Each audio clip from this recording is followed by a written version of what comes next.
कि बंधुओं, आचार्य भगवंतों ने स्तुति, पुण्य, गुणोत्कीर्ति सहस्रनाम स्तोत्र में जिनसेन आचार्य भगवंत ने लिखा है, आदिनाथ पुराण के माध्यम से जिनेंद्र भगवान की स्तुति पुण्य को दिलाती है, अर्थात पुण्य को बढ़ाती है। जिनेंद्र भगवान की स्तुति कीर्ति प्रदान करती है। कीर्ति अर्थात यश को प्रदान करती है। चारों ओर हमारे नाम को जाना जाता है। इसलिए हमें अपने जीवन में कुछ कर पाए या ना कर पाए, जिनेंद्र भगवान की स्तुति को हमें निरंतर करते रहना चाहिए। किसकी स्तुति? जिनेंद्र भगवान की स्तुति। मुख से गुणों का गुणगान करना। क्या करना? कौन से गुण? जिनेंद्र भगवान के गुणों को अपने मुख से कहना स्तुति है। क्या है? भगवान के गुणों को अपने मुख से कहना, बखान करना, लोगों को जाकर के बताना, यह जिनेंद्र भगवान की स्तुति है। और यह स्तुति तीर्थंकर प्रकृति का बंध करने वाली है। क्या कराने वाली है? जिनेंद्र भगवान की स्तुति तीर्थंकर प्रकृति का बंध करने वाली है। तुम्हारे नाम को तीनों लोकों में फैलाने वाली है। आप चाहते हो कि आपके नाम का डंका चारों ओर बजे, अर्थात आपको सभी जन जाने, तो आचार्य भगवंत कहते हैं कि तुम तो इस लोक में अपना नाम चाहते हो, जिनेंद्र भगवान की स्तुति से तो तीनों लोक के जीव तुम्हें जाएंगे। किसको जानते हो? जो जिनेंद्र भगवान के मंदिर में रोज आता है, लोग उसको पहचानते हैं। इस नगर में बहुत सारे श्रावक हैं, लेकिन पहला परिचय जो जिनेंद्र भगवान का अभिषेक दिखा रहा था जब पहली बार आए थे, अभिषेक भैया और आकाश भैया, दो बच्चों ने हमको यहाँ पर भगवान का अभिषेक दिखाया था। तो पहला परिचय। अब उनका नाम कैसे जाना? उन्होंने भगवान की स्तुति का भाव हुआ, अभिषेक दिखाने का भाव हुआ, तो उनको हमने जान लिया। इसलिए यदि तुम चाहते हो कि तुम्हारी भी कोई पहचान बने, तो पहचान पैसे कमाने वालों की नहीं है, पुण्य कमाने वालों की। क्या? पहचान पुण्य कमाने वालों की है। पैसे कमाने वालों की पहचान तो इस लोक में हो सकती है, लेकिन पुण्य कमाने वाले जीव की पहचान तो तीनों लोक के जीव पहचानते हैं। इसलिए हमें प्रयास पुरुषार्थ करना है, अपने पुण्य को वृद्धिगत करना है। वह श्रीपाल, जिसने श्रीपाल की पर्याय में कोई पाप नहीं किया। क्या? श्रीपाल की पर्याय में उसने मुनियों की वंदना की है। श्रीपाल की पर्याय में उसने मुनियों को आहार दान दिया है। श्रीपाल की पर्याय में उसने मुनिराज का पड़गाहन किया है। श्रीपाल की पर्याय में उसने मुनियों की स्तुति की है। तो फिर प्रश्न आता है कि तो फिर श्रीपाल के लिए कुष्ठ रोग कैसे हो गया? क्या?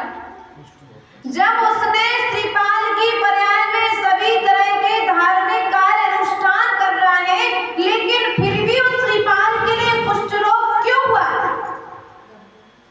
आचार्य भगवंत भगवान कहते हैं श्रीपाल की पर्याय में उसने पाप नहीं किया, उसने राजा श्रीकांत की पर्याय में पाप किया, पूर्व भाव में पाप किया था। और पूर्व भाव में किया हुआ पाप राजा श्रीपाल की पर्याय में उदय गया। इसलिए प्रिय बंधुओं, आज पुण्य का उदय चल रहा है। पुण्य के उदय में पाप कम करना। क्या? पुण्य के उदय में पाप मत करना, पुण्य के उदय में पुण्य करना, तो वह पुण्य भी तुम्हारे लिए आगे जाकर के पुण्य के कार्यों में सम्मिलित करेगा। वह राजा श्रीपाल होने वाला राजा, पूर्व भाव में उसने पता है क्या क्या किया था? मालूम है घटना की नहीं मालूम? श्रीपाल चरित्र नहीं पढ़ा होगा, सुना देते आपको शॉर्ट में। राजा श्रीपाल ने पूर्व की पर्याय में राजाओं को शौक हुआ करता था शिकार आदि का, पहले है ना, जैन नहीं था, इसलिए हिंसा धर्म का ज्ञान नहीं था उसे, जीव हिंसा का पाप का ज्ञान नहीं था उसे। आचार्य भगवंत ने कहा है ज्ञान आठवां ग्रंथ के अंतर्गत एक जीव को मारने का फल कितना होता है? 3 लोक की संपत्ति को एक तराजू पर रख दो। क्या? ज्ञान आर्णव ग्रंथराज में अहिंसा महाव्रत की परिभाषा बताते हुए आचार्य भगवंत ने कहा है कि 3 लोक की संपत्ति को एक तराजू पर रख दो और एक जीव की हिंसा के पाप को एक तराजू पर, वह 3 लोक की संपत्ति कम पड़ जाएगी, एक जीव की हिंसा का इतना पाप पड़ता है। वह राजा श्रीपाल जंगल में जाता था, धर्म का ज्ञान नहीं था, जैनेतर था, पर्याय में आकर के कुष्ठ अनुमोदना के कर्मकारित अनुमोदना समझ लेना। हर कहीं पर जाकर के नहीं कह देना भैया अच्छा है। उस अनुमोदना का फल कोई किसी से लड़ाई करके आया तो मैं कहा भैया तुमने बहुत अच्छा किया, अब तुमने ये जो उत्साह बढ़ा दिया ना सामने वाले के गलत कार्य के लिए, इसका उसके पाप का छठा अंश तुम्हारे हिस्से में आ गया। जिस प्रकार से पुण्य का छठा अंश यदि तुम्हारे हिस्से में आता है तो पाप का छठा अंश भी तुम्हारे हिस्से में आएगा। वह राजा श्रीकांत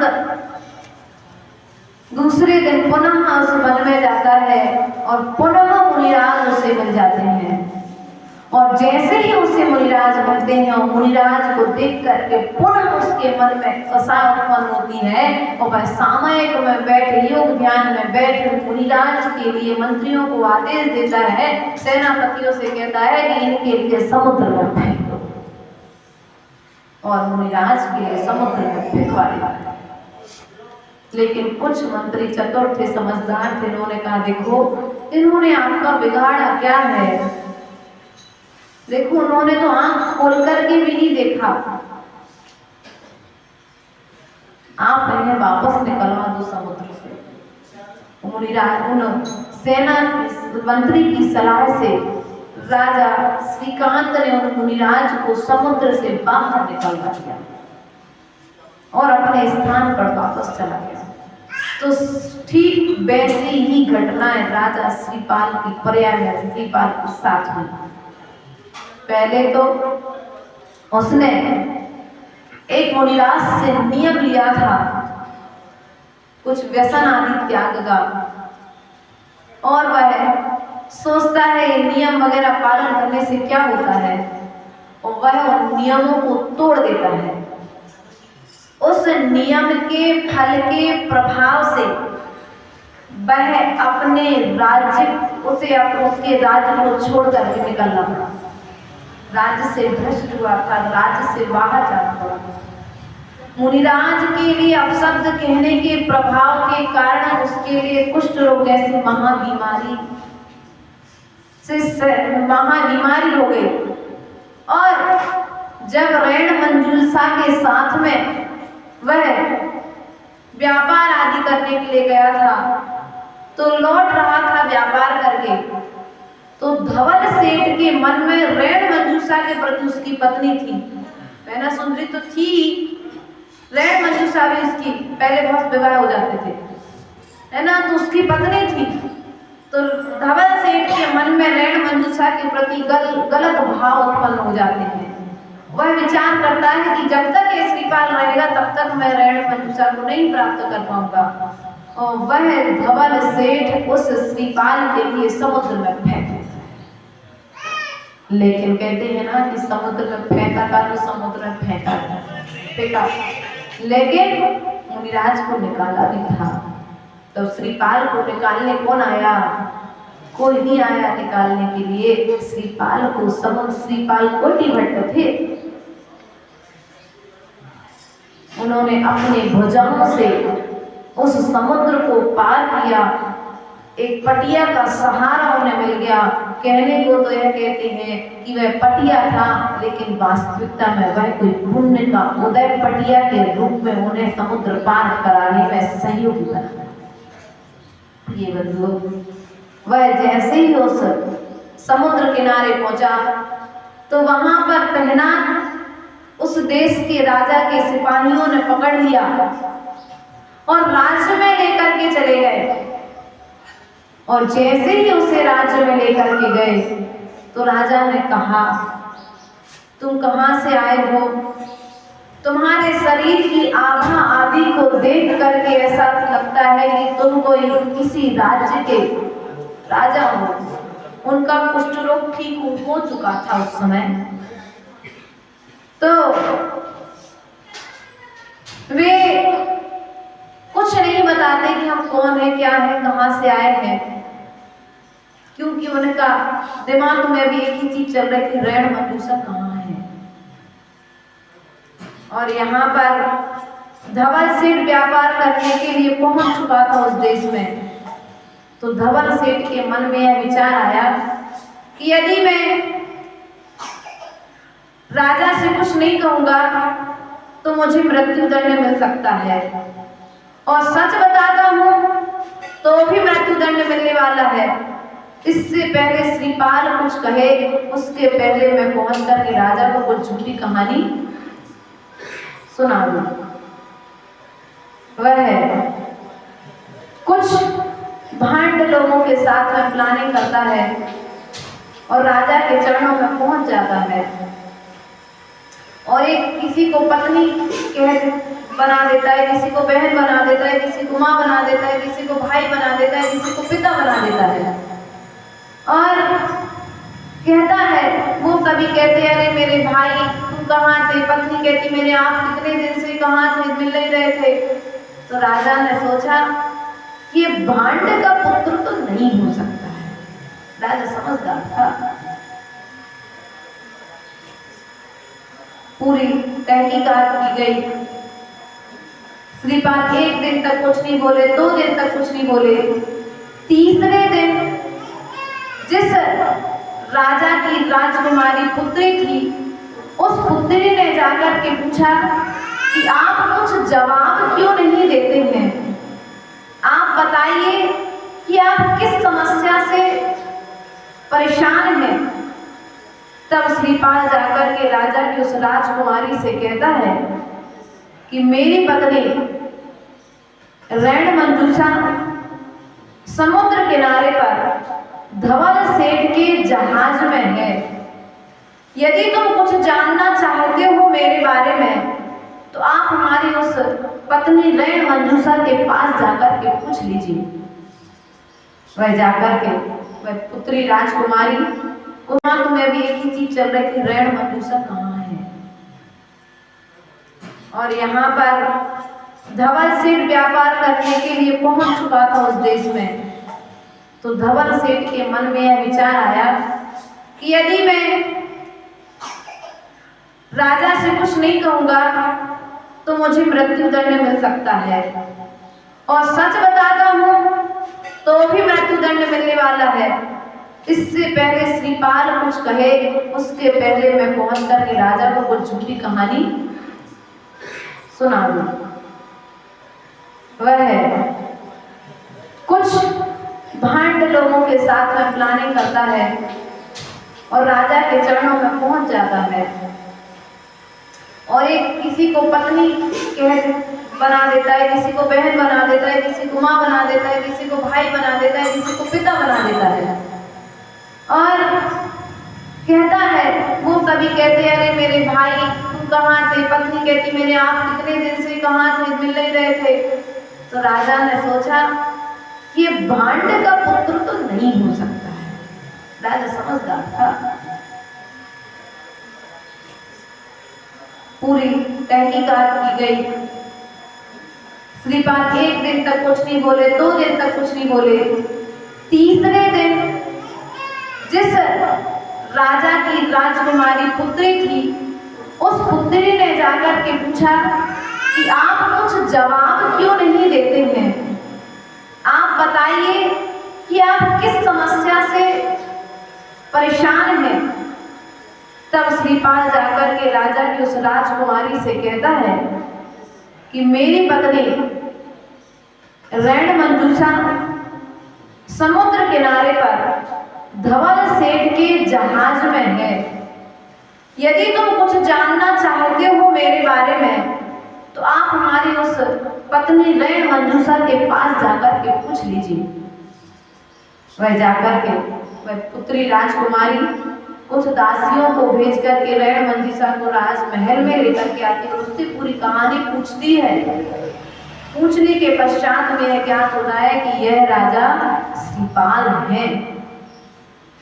प्रिय बंधु, और पुण्य का उदय जब रहता है ना तो जीवन भी बचता है और रत्न में भी प्राप्ति होती है।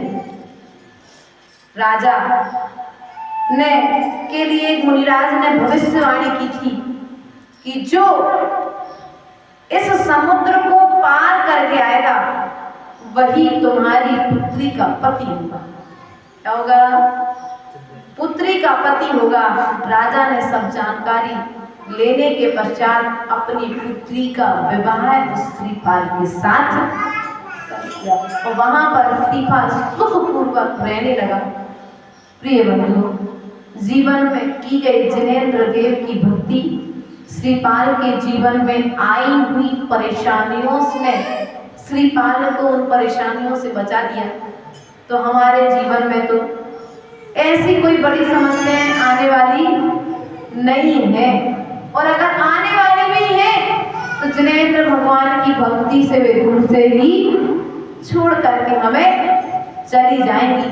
हमें प्रयास और पुरुषार्थ करना है भगवान के गुणों का गुणगान। क्या करना है? भगवान की तारीफ करना है। किसकी तारीफ करना है? अपनी तारीफ नहीं करना भैया, उमेश जी के छोटे भैया, अपनी तारीफ नहीं करना, भगवान की तारीफ करना। किसकी तारीफ करना है? हरिवंश पुराण में कहा है कि जो जीव अपने मुख से अपनी प्रशंसा करता है वह जीव नीच गोत्र का बंधन करता है। क्या कहा?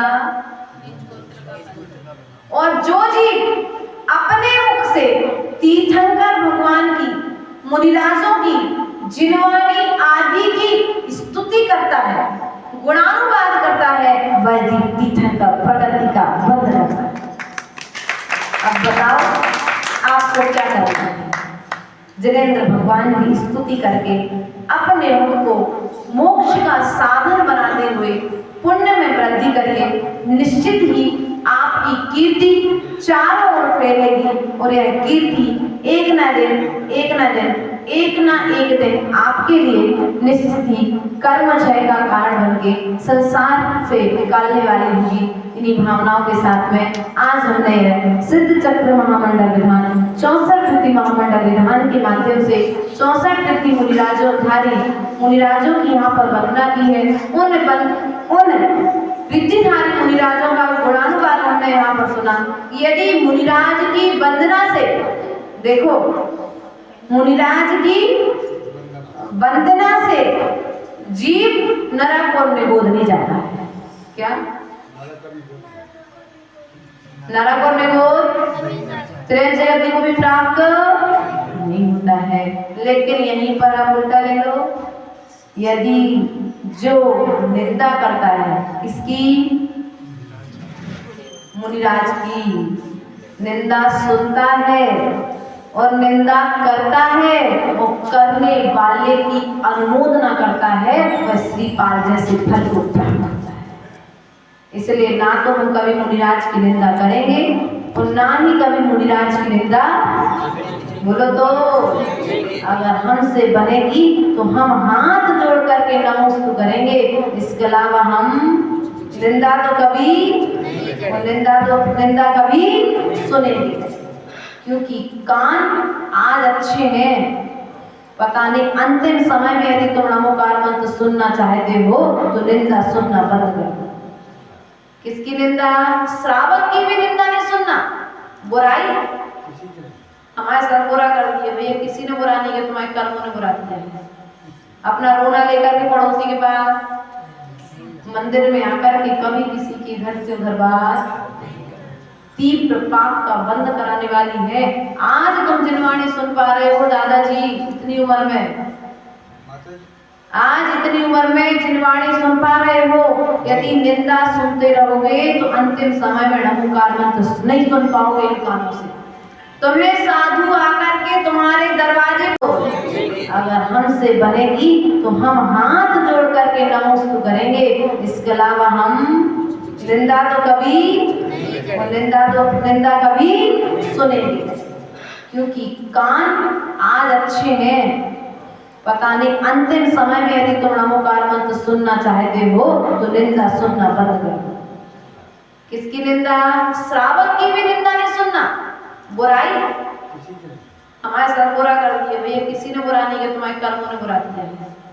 अपना रोना लेकर के पड़ोसी के पास, मंदिर में आकर के कभी किसी के घर से उधर बात, तीव्र पाप का बंद कराने वाली है। आज तुम जिनवाणी सुन पा रहे हो दादाजी, इतनी उम्र में, आज इतनी उम्र में जिनवाणी सुन पा रहे हो, यदि निंदा सुनते रहोगे तो अंतिम समय में नमोकार मंत्र नहीं सुन पाओगे इन कानों से।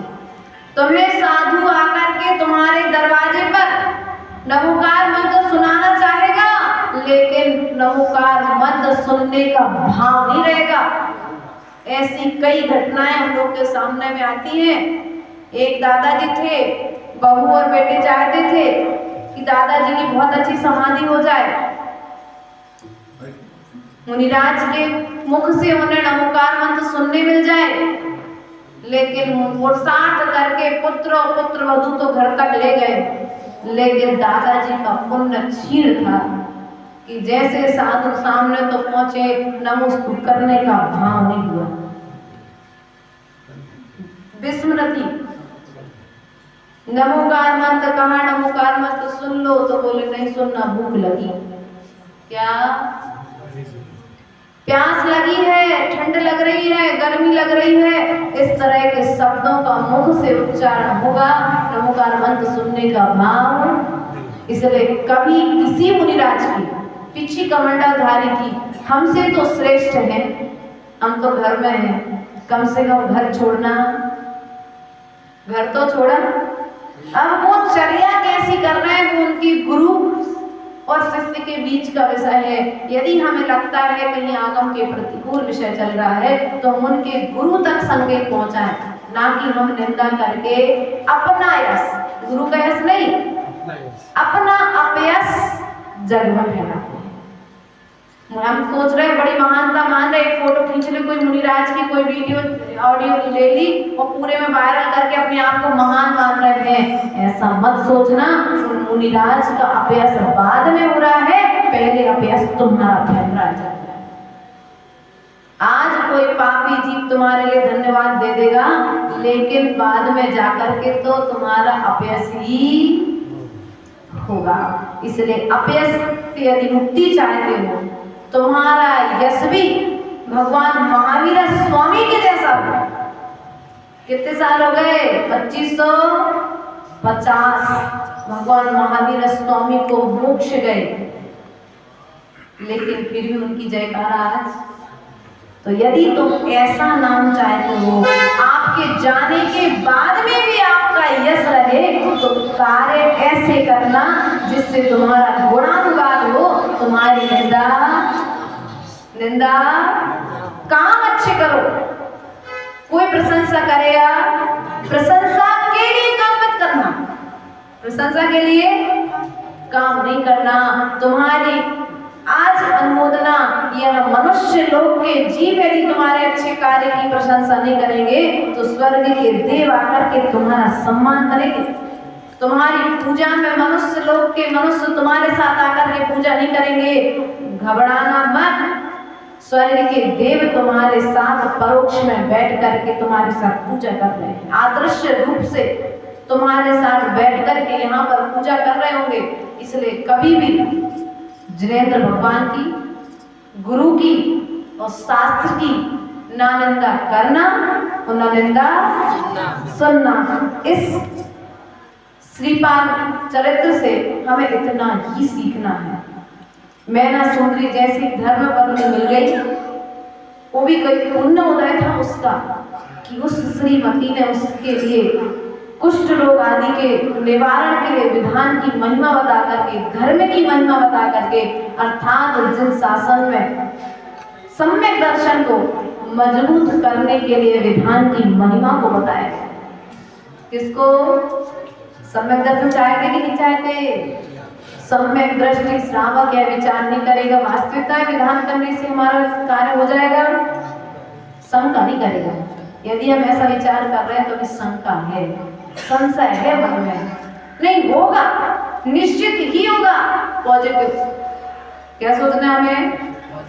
पॉजिटिव सोचना है कि नहीं, मैंने कार्य अच्छा किया है तो फल भी मुझे अच्छा, आज नहीं तो कल मिलेगा, लेकिन फल अच्छा मिलेगा। हमने कार्य करने में कोई अपने कसर नहीं रखी है, पूरी ईमानदारी से कार्य को हमने संपन्न किया है, तो हमें निश्चित ही सफलता मिलेगी। यह विधान निश्चित ही हमारे इस जन्म के अशुभ कर्मों को भी क्षय करने में सहयोगी बनेगा और पूर्व जन्म में जो हमने कर्म किए हैं उन कर्मों के क्षय में भी सहयोग बनेगा। इसी भावनाओं के साथ में बोले परम पूज्य आचार्य गुरुवर 108 विभव सागर जी महाराज की, अहिंसामय विश्व धर्म की, परम विदुषी परम वंदनीय आदि का रत्न से सिद्ध श्री माता जी की।